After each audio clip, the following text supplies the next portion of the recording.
Buenos días o buenas noches, según donde me estén escuchando. Los saludo a todos en el amor en Cristo, como hermanos que somos todos. Cual seamos el país que seamos, cual seamos de la raza que seamos, todos somos hermanos entre sí, porque tenemos un Padre en común, que es Dios. Gálatas 4.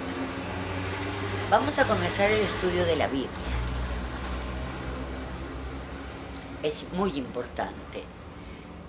Un gran santo, San Jerónimo, él dijo que el que no conoce la Escritura no conoce a Cristo, lo cual es cierto.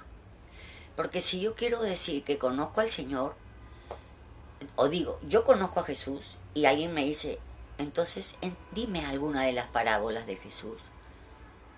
Y si te quedas callado y no sabes decir ninguna, es que no lo conoces. Otro te puede decir, dime qué mandatos dio el Señor. Otra cara de asombro, uy, ¿y ahora qué contesto? Otro te puede hacer una pregunta más difícil. ¿Quién hizo la Biblia? Tampoco voy a saber qué voy a contestar. Signo de interrogación.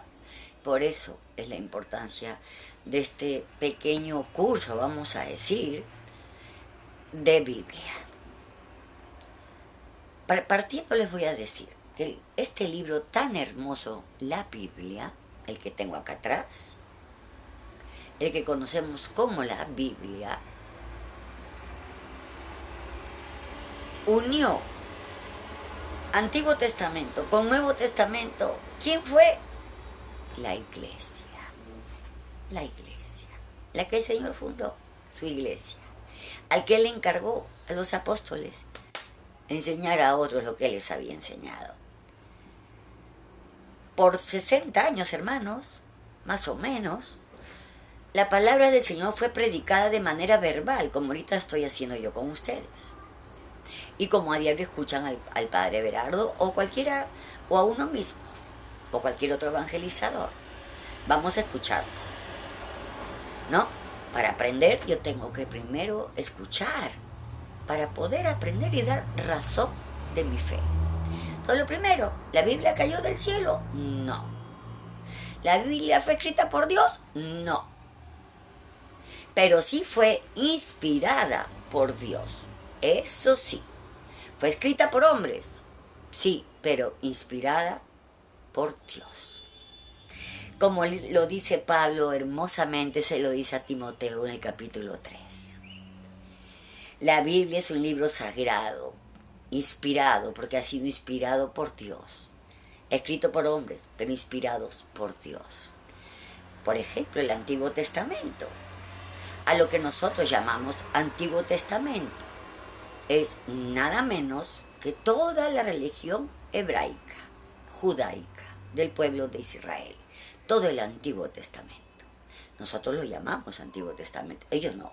Ellos le llaman la Torá, pero no le llaman Antiguo Testamento. No, nosotros llamamos Antiguo Testamento.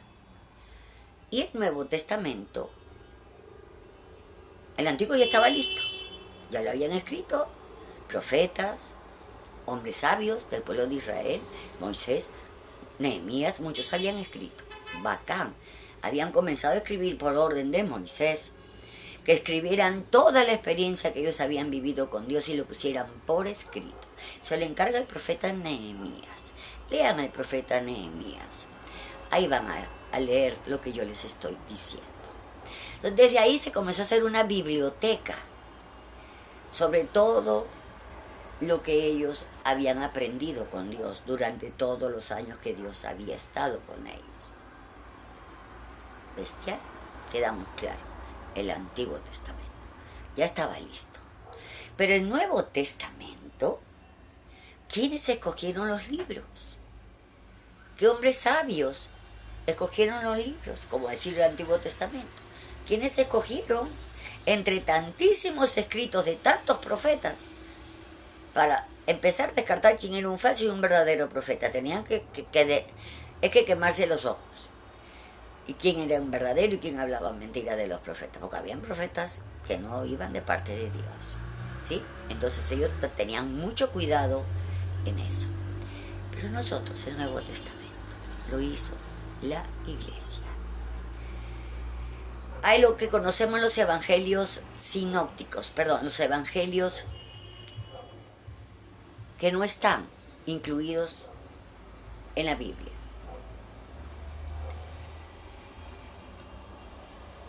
No están incluidos en la Biblia y hay muchos evangelios de María Magdalena, de Jaime, de Judas. Yo me imagino que Judas Tadeo, porque Judas el otro se había matado, así que él no pudo haber escrito nada. Habrá sido Judas Tadeo o algún discípulo de este apóstol. Entonces, ¿quién elige los libros que iban a componer el Nuevo Testamento, que son 27? Lo escoge la Iglesia. Y le tomó muchos años hacerlo, muchos años. Hasta que, por medio de un concilio, cuando la Iglesia llama a un concilio, es para dar solución y cierre a un problema de doctrina. Siempre esa es la razón de todos los concilios. Muy bien, me centro en el concilio que se puso ya un cierre a que nadie iba a aumentar ni un libro más del Nuevo Testamento,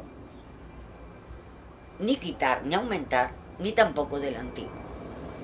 Ni aumentar, ni quitar.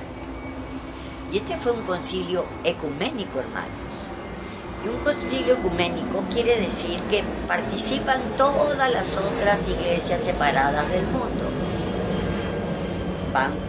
Mandan a sus representantes, a sus pastores, no sé, los bautistas, los adventistas, todos mandan a sus representantes y están ahí, en ese concilio. En todo concilio que es ecuménico participan todas las iglesias separadas, cristianas. Perfecto.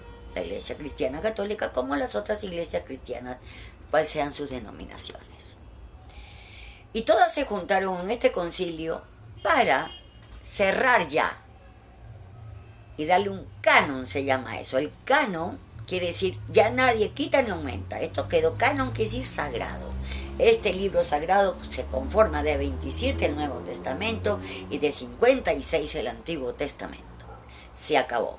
En la suma de los dos son 73 libros los que componen la Sagrada Escritura. 73 libros. Algunos me dirán, pero no, la Biblia protestante no son tantos libros. Bueno, sí, ellos quitaron 6 libros. Se les ocurrió hacerlo después de este concilio, que lo aceptaron. Después se les ocurrió decir no, y quitaron esos 6 libros del Antiguo Testamento. Ojo, no del Nuevo, sino del Antiguo Testamento. Dicen que son iglesias cristianas, pero se metieron con el Antiguo Testamento y le mocharon 6 libros. 6 libros. Por eso que hay una diferencia en libros que tiene la Biblia protestante y la Biblia católica. ¿Qué diferencia? Esos 6 libros. Que viene de una tradición judaica, no tiene nada que ver con la cristiana. Los apóstoles, cuando predicaban siempre en base a la reunión de ancianos que hubo en últimos de las esclavitudes con los babilonios. Los israelitas reúnen a todos los ancianos del pueblo, a los más sabios, a los ancianos, a sus pastores, a sus sacerdotes, para decidir cuántos libros iban a conformar la Torá de ellos. Muy bien. Pues habían dos ramas en la fe israelita, 2 ramas. No había una sola, no había un solo tronco, no, habían 2. Unos se fueron para el tronco del lado serrazónico, vamos a decirlo, y otros se fueron del lado de los ancianos del 70, porque fueron 70 ancianos a los que se reunieron para decidir qué libros iban a conformar su libro sagrado de ellos, de los israelitas. Sin embargo, vaya usted a saber por qué que ellos den la razón. Yo no soy evangélica, no soy protestante para saber por qué hicieron eso. Porque se le ocurrió a Lutero, el primero que protesta contra la iglesia y quita esos 6 libros, porque se le ocurrió, y luego del Nuevo Testamento sí lo respetó. Y entonces, por hoy vamos a concluir con esto, hermanos. A mí me dan que hacer los hermanos separados, de verdad que me dan que hacer. Trato de tomarlo lo más al espor posible, de verdad se los digo, porque yo soy Pabla. Yo soy Pabla, totalmente. Entonces como que me enervan rápidamente, ¿no? Pero bueno, ellos se separaron del tronco de los apóstoles, del que venimos los cristianos católicos. Porque el credo, porque la iglesia se vio obligada a hacer el credo. Nada de lo que la iglesia ha hecho, lo ha hecho sin alguna razón. El credo también es nuestra profesión de fe de los cristianos católicos, que estamos en el mundo entero, que somos 33 millones de cristianos católicos en el mundo entero. Y todos profesamos una única fe. Y al recitar el credo lo estamos diciendo. Sin embargo, las iglesias separadas, que son 3.600 denominaciones, aparte de las sectas, pues hacen lo que se les antoja realmente. Realmente. Lo que realmente se les antoja. Y eso no puede ser. La doctrina es algo tan importante en la vida de cualquier persona, que es un tesoro el conocer sobre tu fe. No pueden decir lo mismo las otras denominaciones cristianas porque no los unen ni siquiera. Por algo hay 3.600 y esos 3.600 no se ponen de acuerdo entre ellos tampoco. Empezó Lutero, siguió Calvino, siguió el otro alemán, es decir, adventista, metodista, ay Dios mío, evangélico, le voy a poner la lista uno de estos días de todas las iglesias que hay de sus fundadores, que no fue Jesús, porque ellos han aparecido, ellos empezaron a existir los protestantes después del 1500, y durante 1500 años fue una sola la religión cristiana católica en el mundo. Católico significa universal, hermanitos. Viene del griego kata, del griego koine, kata, que significa totalidad. ¿Y cuál es la totalidad que tiene la iglesia? Los sacramentos, medios de salvación, mandados por el mismísimo Jesús desde el bautizo. Y están todos con fundamento bíblico, y conforme vayamos aprendiendo, van a ir ustedes enterándose de que es la falsedad más grande que digan que la iglesia no enseña con la escritura. No. Nosotros enseñamos con la escritura, enseñamos el cuento completo, no a medias. La verdad completa, no a medias, porque entonces ya es falseada, ya no es verdad. O la dices total y completamente, porque si la dices a media, no es la verdad entonces. Algo me estás guardando, algo me estás falseando. Por tanto, no me estás diciendo la verdad completa. Entonces, eso para empezar. Ahora, géneros literarios de la Biblia. Esta es la introducción que me tomo en darles a ustedes, porque van a ir reconociendo los géneros literarios que tiene la Biblia. Porque tiene varios géneros literarios. Tiene prosa. Vamos a decir los versos, el Cantar de los Cantares, son una hermosura los versos del libro del Cantar de los Cantares del Antiguo Testamento. Hermosísimo. El libro de los Proverbios, ¿sí? Tan importante. Son consejos que hay que tomarlos al pie de la letra, como el consejo que Dios mismo te está dando. Y no hay que ser torpe ni tontos, ¿verdad? ¿A quién va a hacer caso yo? ¿A Dios o a otros? No, ni tonta. Hay que dejar de ser tontos y hacerle caso a Dios. Pues entonces, muy bien. Géneros literarios, la prosa, el canto, los salmos. Por eso la mayoría de parroquias Se cantan los salmos el día domingo. Si tienen, por supuesto, personas preparadas, si no, lo van a recitar. Pero mayormente los salmos son canciones que con su cítara y sus tambores iba cantando el rey David, a quien se le dice que escribió todos los salmos, pero de eso no estamos seguros. Que él haya escrito los 120 y tantos salmos. No, de eso no se está seguro.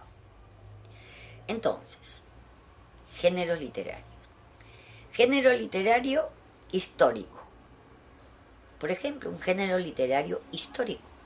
Que me hable de una historia. ¿Cuál podría ser? El Éxodo. El Éxodo. El Éxodo. Definitivamente. El Éxodo. Es un libro que nos narra la historia de cómo empieza el pueblo de Israel desde el Señor para adelante. ¿Verdad? Es hermoso el libro de los Éxodos. Por supuesto que es un hermoso libro, pero es un libro histórico. Nos hablan de hechos que ocurrieron, no cuentos, realidades. Hasta la abertura del Mar Rojo tiene una razón científica que yo se la subiré cuando tratemos el tema del Antiguo Testamento y del Éxodo.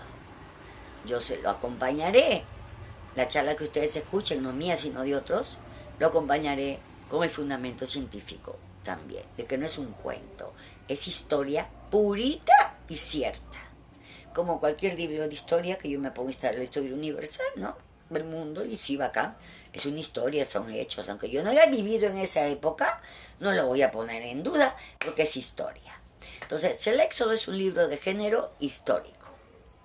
El Salmo es un libro de género de canto. Prosa, el cantar de los cantares, que son prosas justamente. Estrofas de versos, ¿no? Como prosas. Exactamente. Libro de doctrina, ya es otra cosa. Podemos decir Antiguo Testamento, Deuteronomio. El libro del Deuteronomio. 100% doctrina. Pura. Entonces, ya se van dando cuenta. El libro de las crónicas del Antiguo Testamento. Como bien dice crónicas, ¿no? Hay un periódico, creo, Crónica. O si lo había, no sé. Pero hay periódicos, vamos a decir periódicos, que narran todos los acontecimientos sobrenaturales, aposióticos totalmente, ¿no? Y que impresionan a cualquiera, ¿no? De cosas que realmente debemos de impresionarnos, y no de las tonterías que a veces andamos impresionándonos. ¿No es impresionante que Dios haya abierto el mar en dos? Eso sí es algo impresionante. Fue un hecho, es real, hermanos, que existió y científicamente ha sido corroborado por la arqueología bíblica. No son mentiras. Entonces, rescatar los géneros literarios para saber cómo lo vas a interpretar. Por eso es importante saber qué género estás leyendo primero que nada. De los 7 géneros literarios que tiene la Biblia. Primero, rescatar qué género es. Si es histórico, si es salmos, si es cantos, si es versos, si es doctrina, y ahí. En el Nuevo Testamento, por ejemplo, pues los evangelios es doctrina purita. Es la buena noticia. La mejor y buena noticia que Dios ha podido dar a los hombres. Y ha sido dada por la misma boca de su propio Hijo, hecho hombre. Dudar de eso, también dudaríamos de la historia, porque Jesús es una persona histórica, porque ha existido, nadie lo niega. Hasta los mismos romanos escribían sobre Jesucristo. Entonces Jesucristo es una persona histórica, porque existió realmente, pues. Y pasó todo lo que pasó, como ya lo sabemos.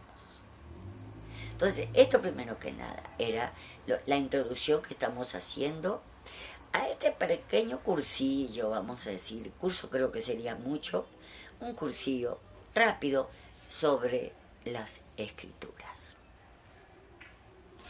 Voy a terminar diciéndoles a ustedes un hecho sumamente importante y que ustedes tienen que saber, hablándoles sobre el concilio por el cual se hizo el canon de la Biblia, que les estaba comentando, ¿verdad? Muy bien, acá está. El canon de la Biblia, o sea, el canon sagrado, no se saca ni se pone un libro más. Este fue realizado en el Concilio de Roma en el año 382, cuando la Iglesia Católica, junto al Papa San Damasco, instituyeron el canon bíblico con la lista del Nuevo Testamento, similar a las listas de San Atanasio y los libros del Antiguo Testamento de la versión de los 70, de lo que le estoy diciendo, de los ancianos 70 que ellos reunieron para que cogieran sus libros sagrados de los israelitas. Entonces, unos fueron los ancianos de los 70 y otros fueron los de Jafia. ¿Para qué lado tiraron? Eso hay que preguntarle a los protestantes, por qué razón quitaron esos libros. Cuando en lo de los ancianos de los 70, ellos no excluyeron ninguno. Eso podrán responderlo ellos. Nosotros no sabemos su por qué. Que ellos lo digan, nosotros no lo sabemos. ¿Por qué se les ocurrió quitar esos libros? ¿Qué sé yo? Eso no puedo yo contestarles. Sigamos con lo interesante, ¿no? Y de la versión de los 70, de los ancianos 70, que fueron los que decidieron qué libros iban a conformar el canon judaico de los libros del Antiguo Testamento, que nosotros conocemos como Antiguo Testamento. ¿Quién autorizó el canon bíblico? Jesús afirmó el canon del Antiguo Testamento y autorizó el canon del Nuevo Testamento. Hebreos, capítulo 1, versículo del 1 al 2. La autoridad del Señor Jesús mismo es pues la base de nuestra confianza en el hecho de que la Biblia que tenemos en nuestras manos contiene la palabra de Dios. Claro que sí. Escrita por hombres, pero palabra de Dios. Eso sin duda alguna. Muy bien. Quedamos claro que el Señor, vaya, luego ya, como fue creciendo ya la iglesia, ¿no? Que nos narra el libro de los Hechos de los Apóstoles, cómo la iglesia va creciendo, saliendo de Judea, de Israel, pasando los territorios, como el Señor les dijo, vayan a todo, pueblo, raza y nación. El apóstol Santiago llegó hasta España.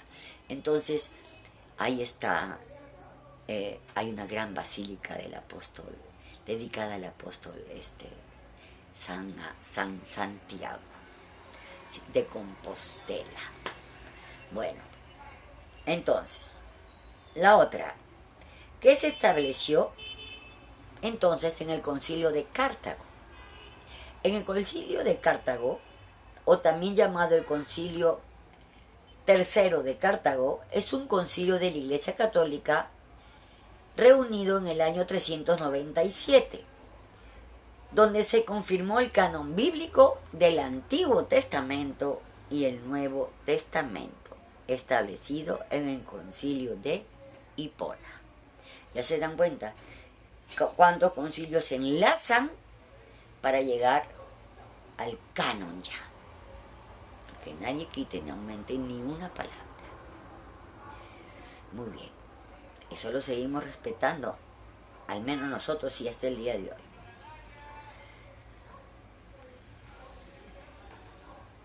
A ver, les hablé de Jafia, ¿verdad? Muy bien. ¿De qué se trató el concilio de Jafia? Pues aquí está. El concepto del concilio de Jamia es una hipótesis para explicar la canonización de las escrituras. Quiere decir la tercera división de la Biblia hebraica, ¿no? Que dio lugar al cierre del canon hebreo. ¿Se dan cuenta? Fue en ese concilio que ellos, los israelitas, cierran su canon bíblico ya. Nadie quita ni aumenta nada del Antiguo Testamento. Sin embargo, vuelvo a repetir, no sé por qué ellos han quitado esos 6 libros. Muy bien.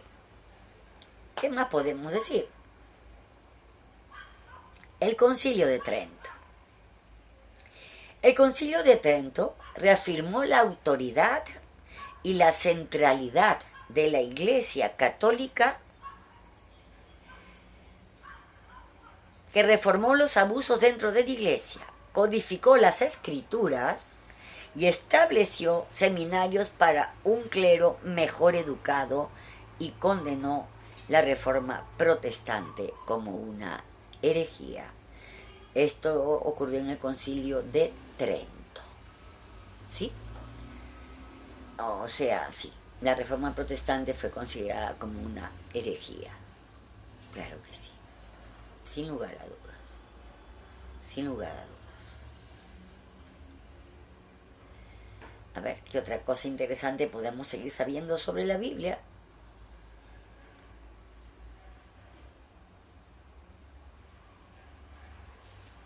A ver, este es interesante, porque habla del Evangelio de hoy.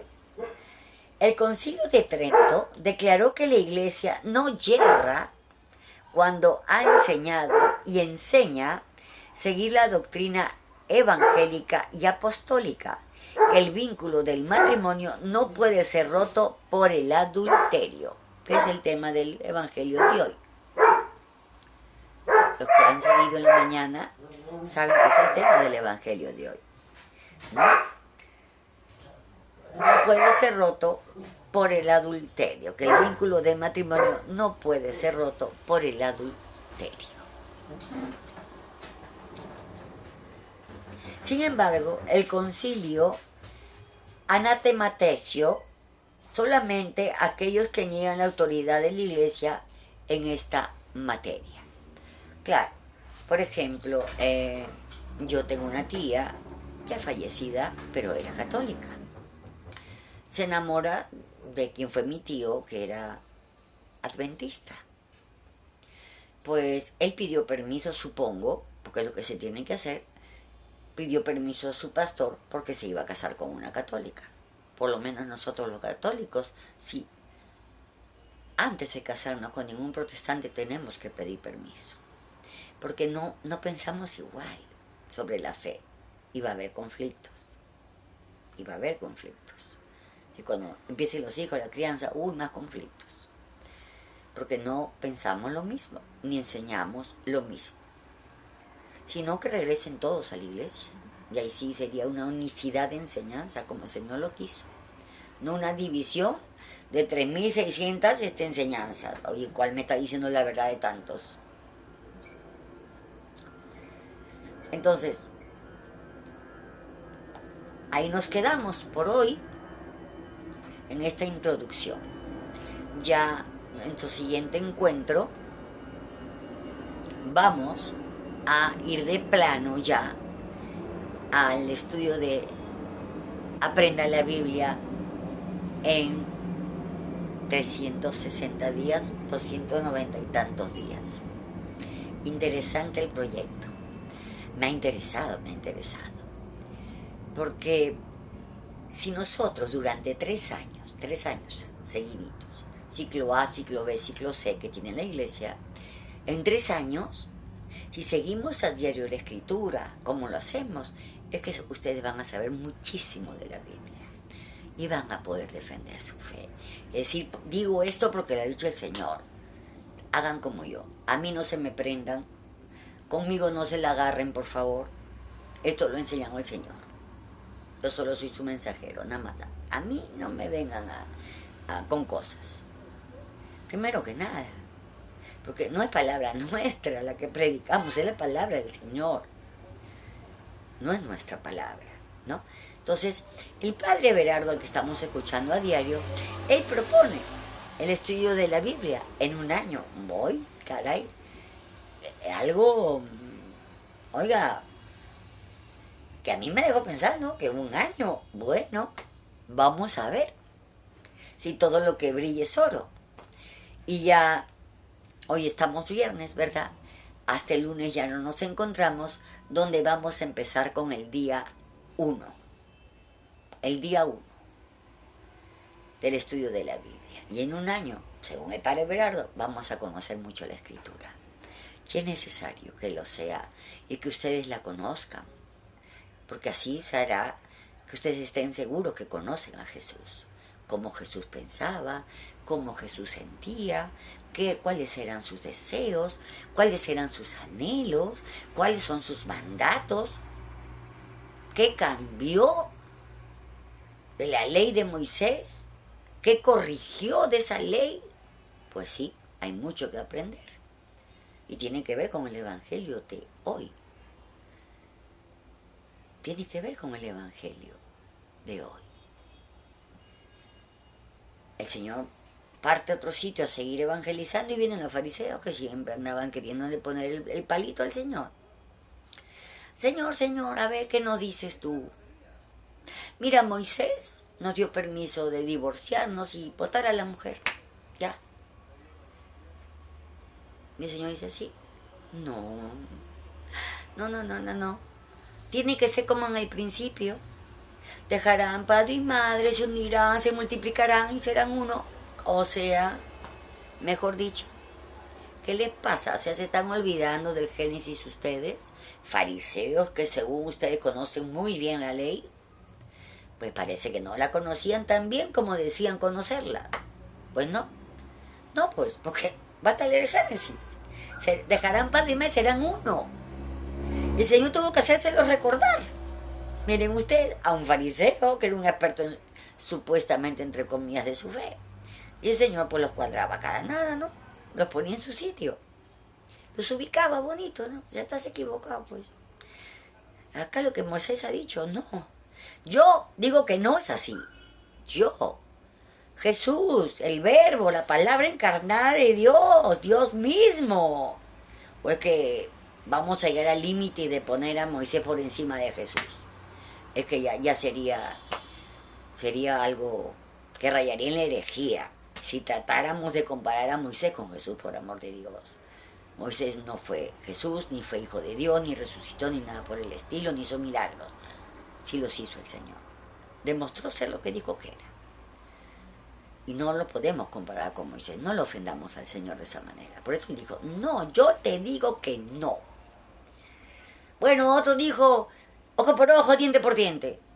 Yo les digo que no. Amen a sus enemigos. Oren por los que los persiguen. Una hora de estarse trompeando. Oren por los que los acusan, por los que los persiguen injustamente, por los que los calumnian, por los chismosos, por todos ellos. Oren. No vayan a trompearse. Pónganse a orar. No nos mandó a irnos a trompear con nadie. Entonces, el Señor vino a hacer, pues dijeron, ha venido a anular la ley de Moisés. La ley de Moisés. ¿Cuál ley de Moisés? Esa ley fue dada por Dios. Los 10 mandamientos, ¿o acaso le escribió Moisés? No. Para que ustedes vean la cerrazón que tienen a veces los judíos. O sea, Moisés, por favor, Moisés no escribió las tablas de los mandamientos, le escribió Dios. Y esa es la ley de Dios, los mandamientos. Entonces, ¿en qué estamos? Que si no era necesario que el Señor volviera. Claro que sí, y pusiera las cosas, como dice, el puntito en la I. Y bien claro, para que esto ya quede claro y para siempre. Por eso nosotros, Antiguo Testamento, Nuevo Testamento. Si hay un Nuevo Testamento, es obviamente que el Antiguo es caduco. Ya pasó, ya caducó, ya no lo usamos.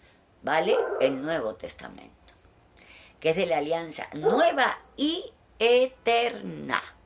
Eterna. O sea, no va a venir ningún otro con el cuento acá de otra nueva historia. No.